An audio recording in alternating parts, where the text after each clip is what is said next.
નમસ્કાર, ગુજરાત મનોમંથન 9 માં આપનું સ્વાગત છે। હવે જોઈએ આજના સમાચાર। આગામી દિવસોમાં સુરત શહેરના સિનેમાઘરોમાં આવી રહ્યું છે ગુજરાતી ફિલ્મ બ્રહ્મ।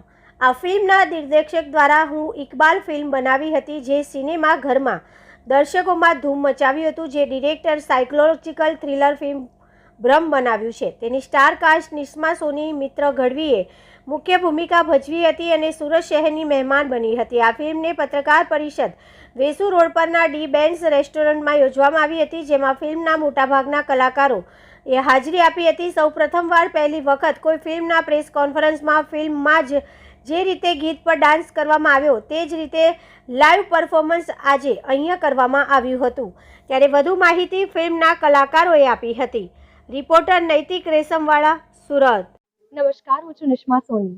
આ ફિલ્મના કેરેક્ટર વિશે થોડું કંઈક જાણવું છે। અમારી ફિલ્મ બ્રહ્મ 23મી મીના રોજ રિલીઝ થઈ રહી છે। આ ફિલ્મમાં હું શ્રદ્ધાનું કેરેક્ટર પ્લે કરું છું। શ્રદ્ધા માયાની દીકરી છે, 14 વર્ષની છે અને એની મમ્મીને ડિમેન્શિયા છે। એની મમ્મીને કંઈ યાદ નથી રહેતું, એટલે 14 વર્ષની દીકરી જેટલી ઇનોસેન્ટ હોય એટલી જ ઇનોસેન્ટ શ્રદ્ધા છે, પણ કેમ કે મમ્મીને આવી બીમારી છે એટલે એને બહુ જ મેચ્યોરિટીથી એની મમ્મીનો સાથ આપવો પડે છે અને એ એના કેરટેકર મેહુલ સાથે એની મમ્મીને સાચવે છે।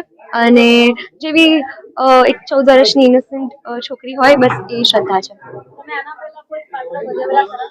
હા, આની પહેલા મારી પહેલી ફિલ્મ હતી મૃગતૃષ્ણા, જેમાં હું તારાનું કેરેક્ટર પ્લે કરતી હતી।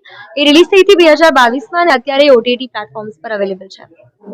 મારું નામ સોનાલી લેલે દેસાઈ। આ પાત્ર વિશે તમે થોડું જણાવો। ભ્રમ જે ફિલ્મ 23 તારીખે આવવાની છે, એમાં મેં માયાનું કેરેક્ટર નિભાવ્યું છે।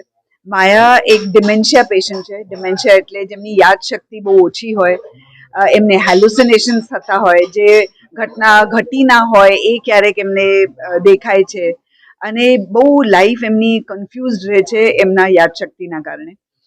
અમુક દિવસો બહુ જ સારા જાય ત્યારે લાઈફ એની એકદમ મસ્ત સારી રીતે જતી હોય છે અને ક્યારેક એમની મેમરીનો પ્રોબ્લેમ આવી જાય એટલે આખું એમનું લાઈફ અપસાઇડ ડાઉન થઈ જાય છે। અને આવા સિચ્યુએશનમાં, આવા કેરેક્ટરિસ્ટિક્સમાં એમના ઘરે એક ઘટના ઘટે છે અને એની સાથે આ પાત્રનું શું રિલેશન છે, કેવી રીતના એ વસ્તુને હેન્ડલ કરે છે।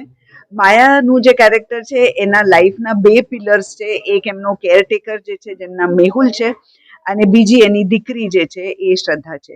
તો એના પર બહુ ડિપેન્ડન્ટ છે માયાનું કેરેક્ટર, એમને બધી વસ્તુ યાદ અપાવવા માટે, એમનું કેર કરવા માટે। મેમ, લોકો હેલ્થને ઇશ્યુઝને સંભાળતા નથી, જ્યારે મેન્ટલ ઇશ્યુઝને અવગણે છે, શું લાગે છે આપને? This film basically mental issues ને લઈને નથી, એ એક કેરેક્ટરને લઈને છે જેને આ ઇશ્યુ છે। તો આવા ઇશ્યુ સાથે એ સિચ્યુએશનને કેવી રીતના હેન્ડલ કરે છે એની આ વાર્તા છે અને does not focus health issue પર કે મેન્ટલ હેલ્થ ઇશ્યુ પર આ ફોકસ નથી કરતી, પણ આ ફ્લો સાથે આ કેરેક્ટર કેવી રીતના એના ગિવન સર્કમસ્ટન્સીસને નિભાવે છે એની આ સ્ટોરી છે। નમસ્કાર, મારું નામ છે મિત્ર ગઢવી। હું છું નિસ્મા સોની અને હું છું સોનાલી લેલે દેસાઈ। સર, આજની જે પ્રેસ કોન્ફરન્સ કરવામાં આવી, થોડું કંઈક ફિલ્મ વિશે જણાવો। અમારી ફિલ્મ જેનું નામ બ્રહ્મ છે એ 23મી તારીખે આવતા શુક્રવારે રિલીઝ થઈ રહી છે। ડિમેન્શિયા મર્ડર મિસ્ટ્રી છે, જેમાં સોનાલીબેન માયાનું કિરદાર ભજવે છે, જેમને ડિમેન્શિયા છે। હું એમના ઘરનો કેરટેકર છું અને નિશ્મા એમની ડોટરનું કેરેક્ટર ભજવે છે। અને એક નાનકડા ફેમિલીની વાત છે કે જે લોકો ખુશીથી જીવન જીવે છે। હું એમના પરિવારનું ધ્યાન રાખું છું બધી જ રીતે, કારણ કે ડિમેન્શિયામાં યાદશક્તિ નથી રહેતી।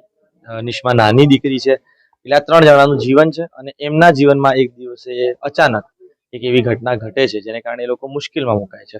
એક સામાન્ય પરિવાર મુશ્કેલમાંથી બહાર આવવા શું કરી શકે એની આ વાર્તા, અને એમાં આવે છે એક પોલીસ ઓફિસર જે અભિનય બેંકર જે કિરદાર ભજવે છે, જે રૂથલેસ છે, જેમને કંઈ ફોડી નથી, જેમને એવું છે કે મારે કેસ સોલ્વ કરવાનો, ગમે તે થઈ જાય। તો એ બહુ વધારે મુશ્કેલીમાં મુકાય છે ને એક નાનું પરિવાર આવી મુશ્કેલીને કઈ રીતે પાર પાડી શકે એની વાર્તા એટલે બ્રહ્મ। ગુજરાતી ફિલ્મ અને હિન્દી ફિલ્મ વચ્ચેનો કોઈ અંતર ખરો? ના, અપાર્ટ ફ્રોમ બજેટ મને કંઈ નથી લાગ્યું। મેં 2 ઇન્ડસ્ટ્રીમાં કામ કર્યા પછી જ હું આ સ્ટેટમેન્ટ આપું છું। આપણે એટલા સક્ષમ, એટલા સારા કામ કરી રહ્યા છીએ।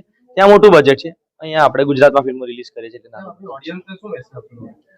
ઓડિયન્સે તમારે રિક્વેસ્ટ કરવાની મેસેજ તો હું શું આપી શકું? હું એમને કહીશ કે પ્લીઝ અમારી ફિલ્મ જોવા જજો, અમે બહુ મસ્ત પિક્ચર બનાવી છે, 100% તમને એન્ટરટેનમેન્ટ આપીશું 2 કલાક. સર તમને અત્યાર સુધી બધાએ કોમેડી તરીકે જોયા છે, જી. તમારા કિરદાર કોમેડીના રહ્યા છે, ખૂબ જી. પસંદ પાડ્યા છે દર્શકોએ. Thank you. શું લાગે છે આ વખતે આ જે ફિલ્મ છે થોડું સિરિયસ પાત્ર લાગે છે, હા.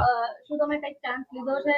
શું લાગે છે? મને વિશ્વાસ છે, કારણ કે આની આગળની ફિલ્મોમાં જ્યારે પણ મેં કિરદારો બદલ્યા છે, ઇકબાલ હોય કે ગુજરાતી મેટ્રીમની, એમણે ખૂબ પ્રેમ આપ્યો છે, કારણ કે ઓડિયન્સને વિષય શું છે એમાં મને લાગે છે રસ હોય છે, જે અમે પીરસી રહ્યા છે, અને એમણે મને આટલા 10 વર્ષમાં એટલો પ્રેમ આપ્યો છે કે મને જરાય ચિંતા નથી.